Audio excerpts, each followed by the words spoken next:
Unsinkable Faith was most definitely chapter 1.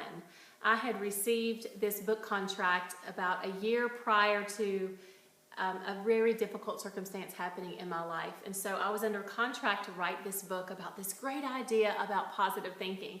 But little did I know when I received that book contract from David C. Cook that my life would take a tragic turn.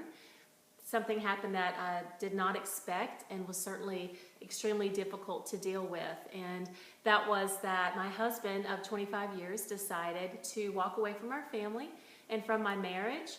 And it was devastating. And the statistics for separation and divorce today, even among Christians, is just off the chart, and it's heartbreaking. But until you actually find yourself in those shoes, it's really hard to relate to the devastation and the emotions and the overpowering sadness and discouragement and loss and mourning and fear and just all of the emotions that come along with such a drastic change in your life and your family, and just losing the future that you thought you had all planned out. And it's a very hard time. So it was in the middle of this difficult circumstance that I had to focus on writing this book. And in hindsight now, I can see that that was God's plan, because as I struggled to write Unsinkable Faith, and I struggled every day. Some days I cried and I would beat my fist on the desk, or I would slam my computer down, and I would just tell God, this is impossible.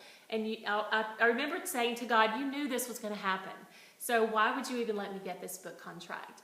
But what I realized was that it was God's plan far in advance for him to be able to weave the pieces of my own heart back together, and to be able to teach me first that the transforming of our minds is actually what will transform our lives.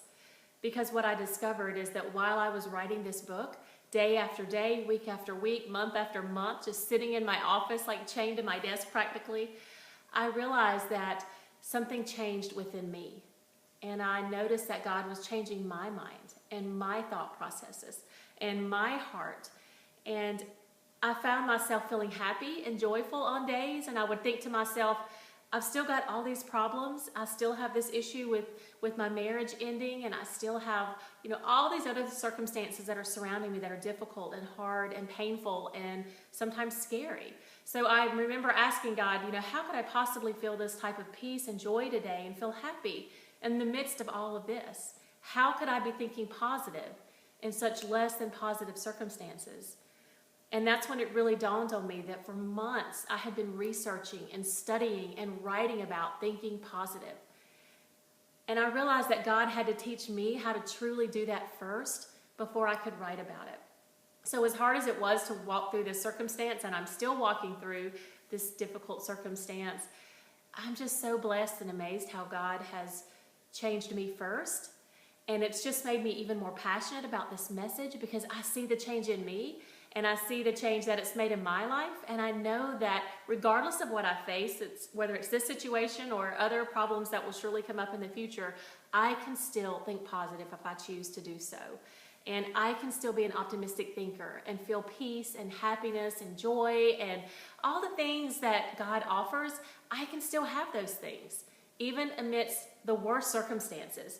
All I have to do is capture my thoughts. We're told in the Bible to take our thoughts captive to Christ. And I never quite understood what that meant, but it really just means when we have a negative thought that's not pleasing to Christ, that's not positive, that's not something that he would say to us, or a way that he wants us to feel, or something that's, within our faith, that we have the power within us, and we have the willpower within us, if we so choose, to say, I'm not going to think that thought. I'm not going to let my mind go there. I'm not going to think that way.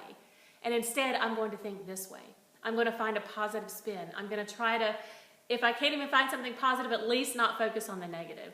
But doing that over many, many months really changed my life, my heart, and it helped me have more of an unsinkable faith of my own. Because when we go through hard times and negative situations, our faith can sink and our optimism can sink. But I've learned that hearts anchored in God do not sink. And that is a promise that no one can deny.